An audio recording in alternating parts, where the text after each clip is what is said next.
Hey guys, Expat Waking here, my Expat Life on the Renaissance Spirit channel. Today is the 2nd of January, 2026. Wow, that sounds so weird to say. Can't believe it's 2026 already. It is a fairly cold, as you can see how I'm bundled up today, and rainy day here in Tirana, Albania. I am going to stay in the city for another month, and then I am going to consider going to a city called Portia. I really miss snow, and I've done some research. They don't get a lot of snow in Portia, but it's close to the mountains and close to some very scenic areas, good ski resorts, and some small little quaint villages, so I thought that would be a good fit. If any of you have any insights, please let me know. I'm going to break this video into 3 parts. The first, I'm going to discuss something that I heard from a conversation on social media. Something that I thought just needed to be addressed.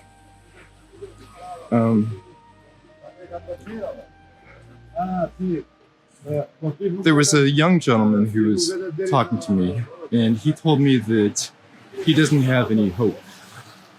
Not that he is hopeless, he just doesn't really understand hope and doesn't know how it fits into his life.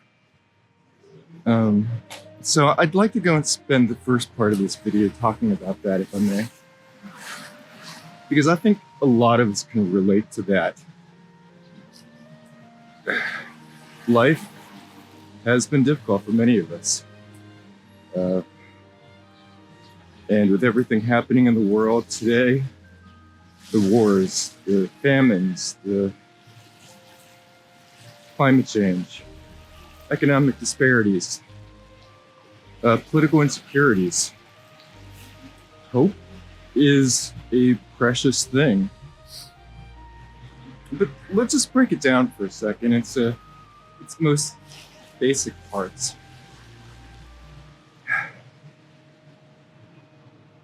Everybody has good and bad days. Everybody has good and bad experiences. And we know and should expect both in life. Hope doesn't discount the bad. It recognizes the good. And it's just, on top of that, the ability to dream, to expect more good, and to come up with using your imagination, using your dreams, using planning, a way of seeing that come to fruition.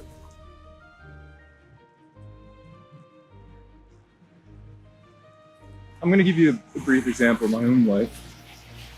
My mother died in 2023. If you've watched any of my other videos, you've heard this is a recurring theme because it's a recurring thought in my head.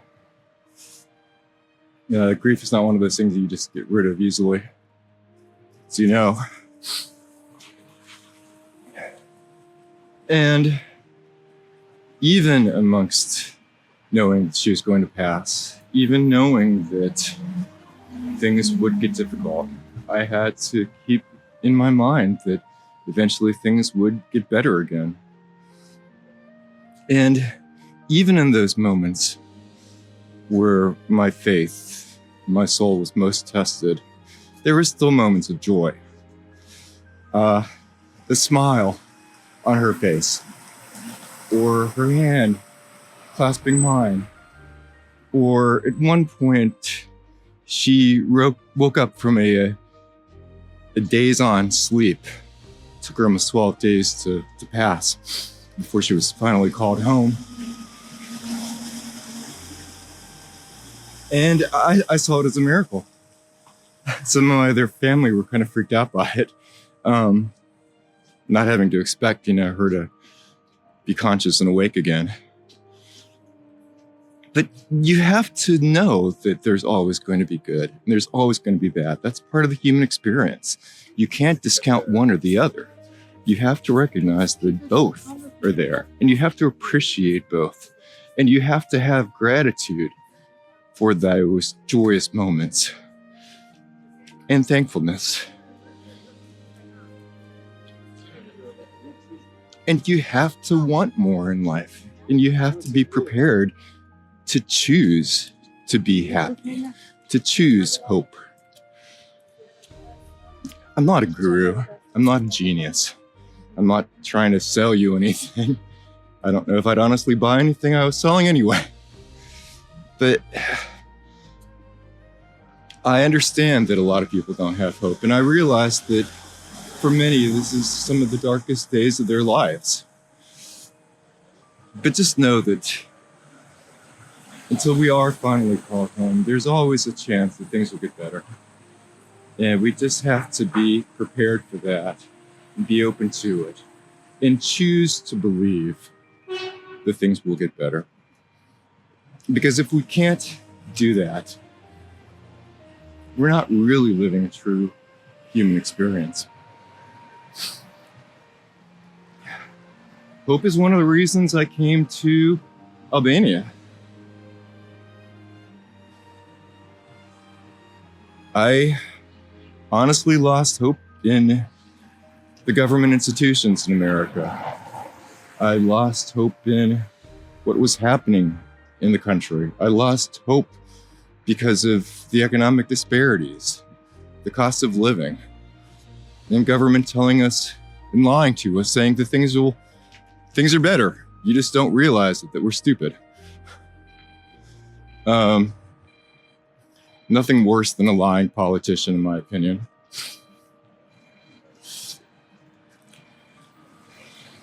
So I sought something better. I had hope that things could get better in my life. I didn't stay with the same path I was on. I chose a new one. And sometimes that is part of hope. You have to dream and plan for something different. You have to adapt. And that gets me on to the final point of the video, but I'll hold that off for now. Let me just give you an update on how things are going for me. I think I ended up getting sick from a Christmas Eve vigil on the 24th of December of last year. And I've been sick ever since. I am progressively better. I appreciate everyone's well wishes, thoughts, and prayers. Truly. I'm still not out of the woods 100% yet, but I'm getting better. And by Sunday or Monday, I should no longer be contagious if I do indeed have bronchitis, which I think I do. I haven't been to the doctor or to a hospital because more than likely I just have something viral, and there really isn't that much they can do for me unless my system got progressively worse, which it hasn't. So thank God. Again, that's part of hope too. You have to hope that things will get better. So you have some proven quantifiable reasons to believe otherwise. My throat still hurts a little bit. I was finally able to eat some yesterday after not eating at all for 2 days. My lower back is still in pain, which is another reason I wanted to take a walk today. I eventually want to do some more sightseeing. Specifically, I want to go up to Mount Daci, go to Durrës before I leave the city at the end of the month. And then also I want to go to the Roman mosaics again. It was closed the last time I was there. Did a video on that if you want to catch that out.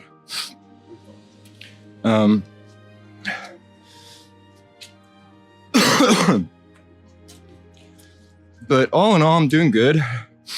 Walking is good for my back as long as I don't overdo it.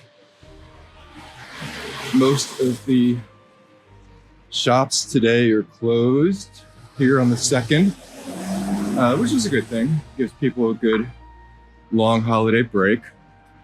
So there really isn't a lot to do anyway. Plus, I am still contagious, so I don't want to go anywhere out in the social setting and get anyone sick. But I needed to get some exercise. I haven't been back to the gym since before. Did I go after Christmas? I don't remember. I don't think. So much for my 1 month membership. Oh well, right? And I had a interesting dinner last night for my New Year's meal. I had some pork sausage with what best could be described as something similar to sauerkraut, kind of. It had cabbage in it, at least. It was with peppers, also little pickles, chunks. It was good, whatever it was. I mixed that with some potatoes, and it really turned out good. Not what I'm used to normally. If you've watched my New Year's haul video, market haul video, I describe more about what I normally eat for a few of the holidays, including New Year's Day. But yeah, it was very good. And that gets me on to my next point. Adaptability is very important if you do want to become an expat, and just life in general. We can't have expectations that things will always be the same in life, and that we'll always be able to respond to things the same way as we have in the past. Invariably, those options aren't always there. I couldn't find a pork roast. I couldn't find pork gravy. I don't have an oven. And I was too sick, honestly, to spend all day in the kitchen yesterday. So I made do, and I came up with a new solution, and it turned out to be very tasty. But onto my third thing I wanted to discuss in this video was being adaptable is very important. And you have to give yourself the grace and the fortitude to be able to recognize that in life. But that being said, I'm not discounting the emotions, the memories of things that we love and cherish, or even for that matter, the people we love and cherish who may not be with us because of distance or because they have been called home, as my mother has. So the rest of this video is going to be talking about ways that we can help ourselves with remembering not only our senses, but to try to gain a deeper experience of reflection. Because of the rain, guys, and all the background noise, I'm going to go and do the rest of this video as a voiceover. And I'm going to turn the camera around so you can just see a little bit of the beautiful city that I'll be leaving in a month. Okay, guys, welcome to part 3. You're going to love this. What I call Joy on Demand, how to relive all 5 senses and rewire your brain. Let's start with a question. Do you remember a dream so weird that you can recall it weeks, months, or even years after you had it? Or a taste of a favorite candy from childhood? Or the warm embrace of a loved one who's been called home? There's a reason for that. Your brain doesn't just remember the past, it can replay it. With practice, you can train all 5 senses to light up like they did the first time. Here are a few of my favorite things I haven't been able to find in Albania. No canned soups, no Archway Christmas cookies, no Long John donuts with vanilla cream. That got me thinking about my earlier video, Savor the Memory Challenge. Train your brain to remember taste, and my piece, Unlocking Your Visual Memory. Today, we're going bigger. How to relive all your senses on demand. See, hear, smell, taste, touch, and even give yourself a natural uplift or mood lift. No substances needed. I'll keep the science friendly and show you who else trains this way. Buddhists, athletes, musicians, you're in good company. And why this works. Your brain doesn't just record the world, it can recreate it. When you vividly imagine a taste or a sound, you pre-light the same sensory areas that fire during the real thing. When you add memory, attention, and emotion, the experience can feel surprisingly real. The trick is layering senses, naming details, and anchoring them with breath and posture. Here are the tips, broken into easy and short practices to help relive your senses, and best of all, that don't take as long as this video. Ground rule, short, playful reps beat long, forced sessions. A minute or two is perfect. Universal warm-up, about 20 to 30 seconds. Sit or stand tall. Inhale slow, exhale even slower. Unclench your jaw, drop your shoulders. Whisper an intent. Relive it. See, hear, taste, feel. Let's start with sight. Unlocking your visual memory. A 2-minute refresh. Target. An object you know well, that donut you can't find, a favorite mug, a person. Steps. Outline first. Trace the silhouette in your mind like you're drawing with light. Color and texture. Add shine, matte, crumbs, frosting, swirl one detail at a time. Lighting. Imagine a window light sliding across it. Watch the shadow move. Micro zoom. Spend 10 seconds on one tiny detail, a crack in the glaze. Anchor. Squeeze your thumb plus forefinger gently and name it. Long John Love or whatever. Tip. If the picture fuzzes, switch to a non-visual cue. Its weight in your hand and the image will often sharpen. Number 2, sound. Drop the needle. This one is about 90 seconds. Target a song that gives you chills. Steps. Single channel, follow just the bass line for 20 seconds. Layer 1, add the vocal, but keep the bass in awareness. Room reverb, hear it in your space, cathedral, kitchen, earbuds. Feel it. Notice chest resonance, toe taps, hair on neck prickles. Anchor, small nod plus word pulse. Pro tip, counting bars. 1, 2, 3, 4 keeps you present so the emotion blooms. Number 3, smell, candle memory, about a 60 to 90 seconds. Target, coffee, campfire, your shampoo. Steps. First waft, picture the source getting closer to your nose. Notes, name 3 layers, roasty, nutty, chocolatey or smoky, sweet, pine. Body echo. Tiny inhale through the nose. Imagine cool air along nasal passages. Anchor, fingertips to bridge of nose, roast. Tip, smell wakes other senses, ride it right into taste or touch. Number 4, taste, savor the memory, about 90 seconds. Target, the missing treat or a favorite soup. Steps. Pre-taste, imagine the aroma first. Taste is half smell. First contact, feel the texture, fluffy crumb, silky broth, crispy shell. Flavor map, tip of tongue sweet, side sour, back bitter umami, slow it down. Chew and breathe. Mini chew plus gentle nose, exhale to retro smell. Anchor. Press tongue gently to the spot where you first sensed it. Maple. Reality check. No, it's not the real donut, but it scratches the itch and strengthens your sensory memory. Number 5, touch. Skin and weight, about 60 seconds. Target. Your favorite hoodie, a ceramic cup, beach, sand, memory steps. Temperature. Cool, warm, texture, grainy, smooth, fuzzy. Name 3 words. Weight and give, heavy, light, springy, firm. Anchor, press palm to thigh, ground. Number 6, body senses. Interoception and movement, a secret multiplier. Interoception, inside feels, notice heartbeat, breath, warmth in the chest, belly fullness. This deepens realism. Proprioception position, imagine the posture from that memory bar stool slouch, park bench lean. Put your body in it for 10 seconds. Realism jumps. And for sticking with me for this long, I'm throwing in some bonus content. If you master this, you'll thank me later. The natural buzz, no drugs, about 2 to 3 minutes. Think of this as music plus memory plus posture safe, even when you're under the weather. Steps. Cue a track that reliably gives you chills. Posture for uplift. Shoulders back, soft jaw, slight half smile. Eyes closed, single instrument focus for about 30 seconds. Layer a peak memory, joyful moment, victory, epic view. Let warmth in your chest spread to arms and face. Time gets a bit stretchy. Name the state with one word: glow, ease, spark.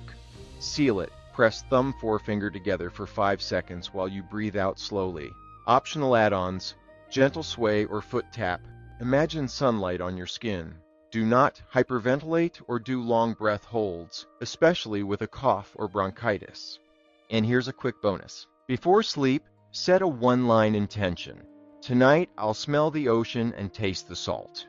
Run a 30-second smell and taste drill in bed. If you wake from a vivid dream, jot 3 sensory words immediately. Lucid dreamers. You can call up music, tastes, even the floating feeling once lucid. Who else trains this way?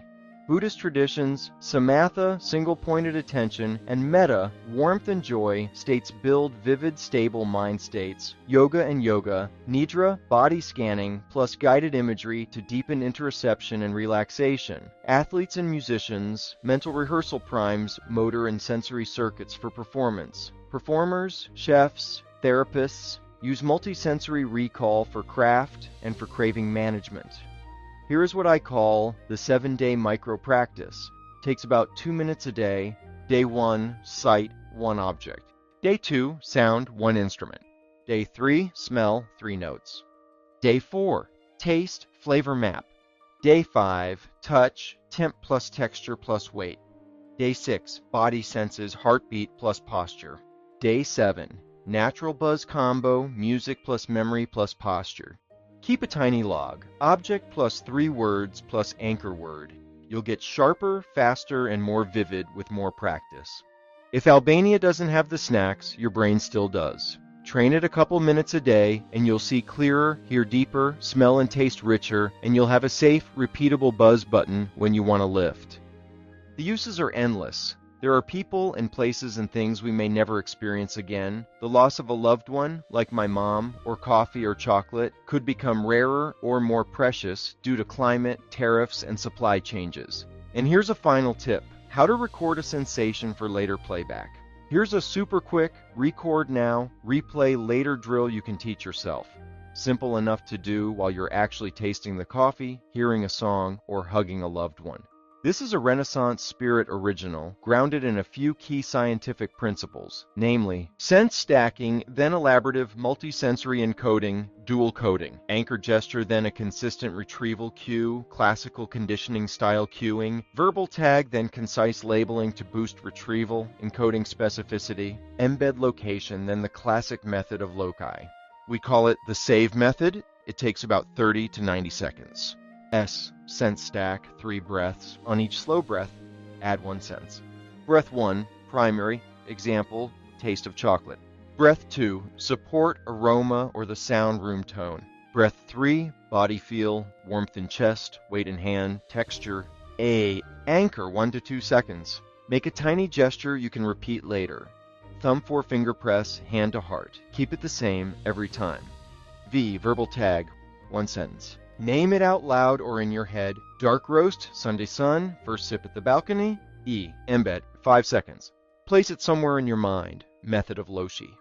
Put the moment on the top left shelf of your mental bookcase or pin it to the cafe table by the window.